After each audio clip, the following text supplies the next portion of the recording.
इस वक्त लसबेला से बड़ी खबर शामिल कर रहे हैं। लसबेला कोस्ट गार्ड की 15 रोज से कार्रवाइयाँ जारी। ग्वादर और बंदर में मुख्तलिफ कार्रवाइयों के दौरान 1000 किलोग्राम मंशियात, 168 बियर्स, 193 बोतलें शराब, 5 किलो अफीम, गैर मुल्की मोबाइल फोन, कपड़े, गाड़ियों के इंजन, कॉस्मेटिक और टायर बरामद किए गए हैं।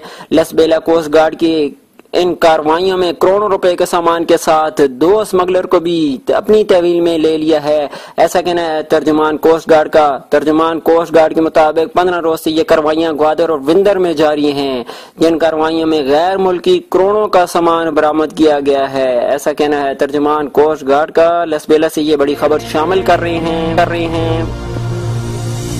हमने अपने नुमाइंदे से भी जानने की कोशिश की है, नुमाइंदे से राब्ते में हैं। जो ही नुमाइंदे से बात होगी तो मजीद तफसील से अपने नाजरीन को भी आगाह करेंगे।